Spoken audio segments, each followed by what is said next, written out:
Hello, Ben. Great to see you. Are these safe? Is someone drank out of No, I think that one's for you. Okay, great.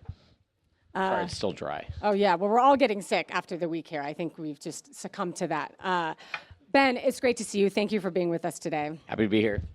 So, how many times have you been to this Davos gathering? This is only 2 for me. Nice. And how is it going? When did you arrive? What's been your highlight? Being in the Axios House is obviously the highlight, and I don't really remember anything other than that. That's great. Well, you can go out and tell that to everybody. So most importantly, how is Remus doing? Remus is doing good. Raise your hand if you know who Remus is. Do you know who Remus is? Oh, I got a couple hands. Why don't you introduce? I'm actually really sad about that number. So Remus is one of 2 male direwolves that we brought back and announced earlier this year. And Remus was the smaller of the 2 males, but has actually kind of taken the alpha role, which is awesome. But he's gotten big enough that I wouldn't pet him.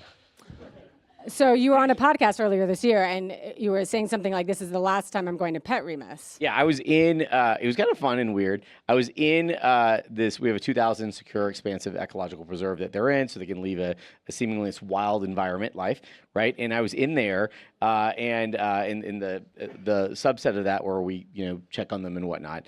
And Remus was. Behaving like wolves, which is great. But I had kind of, bottle fed them and been a part of the animal care team early on. But the best thing is they started acting more and more like wild wolves. But then the worst thing is they're starting to act more and more like wild wolves. So at that moment, I was like, I am not going to be in here ever again. So it was definitely a very surreal moment when they're like heads are down and they're eyeing you, and you're like, they don't look at me the same as those puppy dog eyes. That is not the headline you want. No. It's a little bit too close. I think there's a handful of people that would love that headline. Yeah, well, maybe not Axios. Definitely not. It's a little too close to Jurassic Park, right? Yeah, we've heard that. Yeah, just a time or two. So you've made headlines for that. There's the Jurassic Park comparison, which I know is not your favorite thing to talk about. So that's not the primary thing we're going to chat about today. And you're also working to bring back the woolly mammoth, which I think many of us remember from biology or whatever grade it would be or subject it would be in grade school. But what are the types of headlines you want to be having? Is that it, or is there something that we're all missing? No, so we get a lot of the positive and negative feedback headlines on the de-extinction work, which we actually do not hate that because it does help with kids, right? Like every single week we get hundreds of letters from parents and teachers and little drawings. I actually meant to bring them to Davos because I was like, wow, there's no one will talk about it, so I'll just show it to everybody. And I actually forgot them. But they're not necessarily always anatomically correct, but they're still cute and amazing. And so we love that because that's what gets people excited.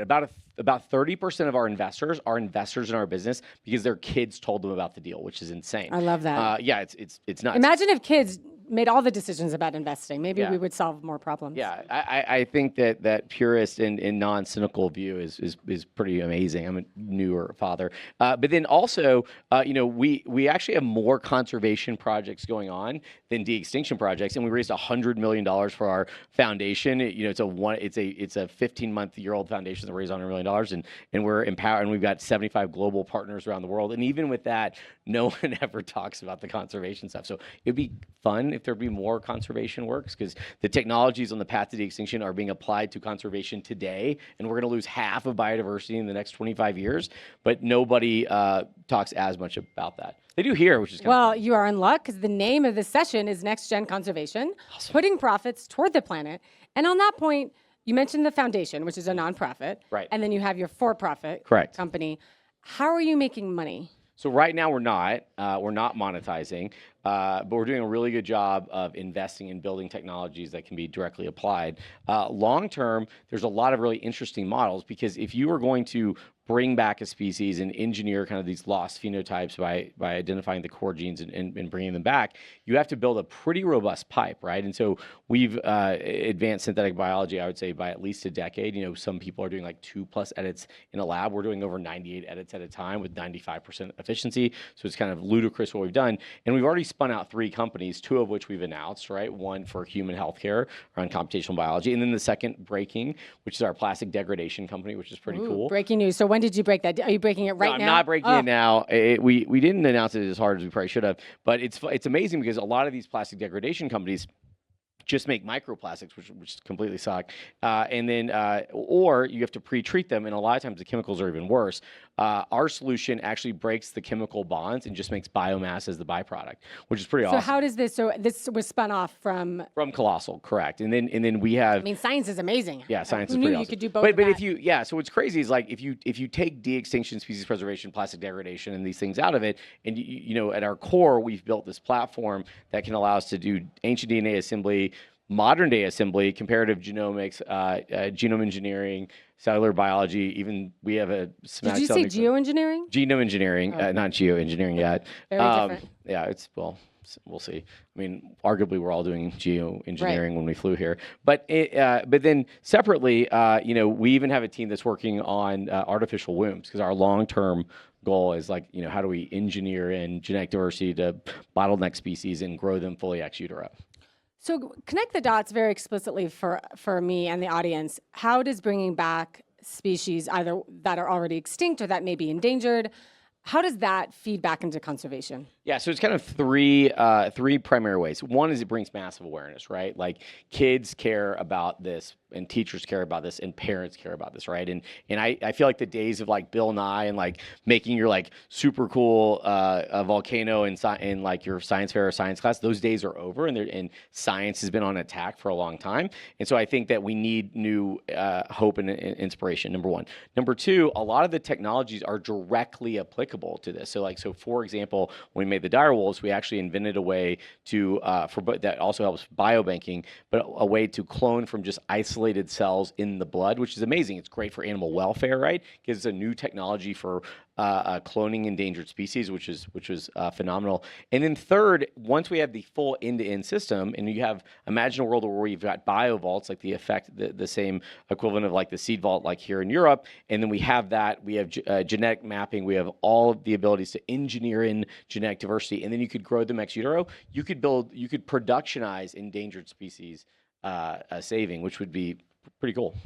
So the term keystone species might be a little bit wonky for this crowd, but why don't you explain it? Because I think it's part of what you're trying to do. Yeah, so we focus on endangered species, obviously extinct species, but we're focusing in keystone species, so species that are critical to an ecosystem. So when you remove certain levels of certain species from an environment, like a large herbivore or a predator, like they did in Yellowstone in 1925, there's this cascading effect where the entire ecosystem degrades. And so we know that rewilding works. So Colossal didn't invent that, but that's been successful in Europe, that's been successful in America, that's been successful all over the world, as long as it's been thoughtfully measured and deployed correctly. And so even though we don't have all these extinct species, we have 75 plus partners around the world that we're working with indigenous people groups and ecologists to look at models for how we put these animals back and how that could also benefit the ecosystem. This is kind of a pop quiz, but I love it. I think you're going to pass. Can you name 5 keystone species? Wolves, bisons, whales, elephants, and I want something obscure. Salmon. I heard salmon in the back. Salmon. As somebody who lives in Seattle, that's near and dear to my heart. What about vultures? Vultures, I think, are keystone species because they're critical to that cycling, but I don't focus as much on scavengers. Yes, and vultures get no love, so we want to give them a little bit of love. Yeah. It is crazy because we study we actually have 500 billion media impressions, which is stupid. But what's interesting is that so it's funny, to your point about vultures, you actually have the fluffier, bigger animals, just kind of like what you would make, except they're the ones that people love. And things like frogs, not as many people care about. Yet frogs are on the and amphibians are on the massive decline. So we made the largest investment in chytrid, which is to stop chytrid, which is a fungus that's killing amphibians. But frogs don't get nearly the love that a koala or a bear would get. And they should all get equal amounts of love, don't we think? Yeah, exactly. Do you have any red lines with your business? For example, yes. I want to hear what are your red lines. I have one red line that just kind of popped into my head as I was preparing for this. I could see a future, and maybe it's already happened, where some very rich person pays you a lot of money to bring back an animal that they then hunt. We actually get so 3 things. And maybe that's not bad. I'll tell you our red line is we do not work in non-human primates, and we do not work on anything that could be then as at Colossal could be extended directly to human healthcare. We do have a human healthcare company that we spun out as different investors, different governance, and whatnot. So that's where we draw the line currently. Secondly, we have been asked the hunting question, and we've been asked the eating question. I've had government officials, not just in the U.S., but around the world. It's like when we talk about things like mammoths, I've had numerous people whose first question is, "Can you eat it?"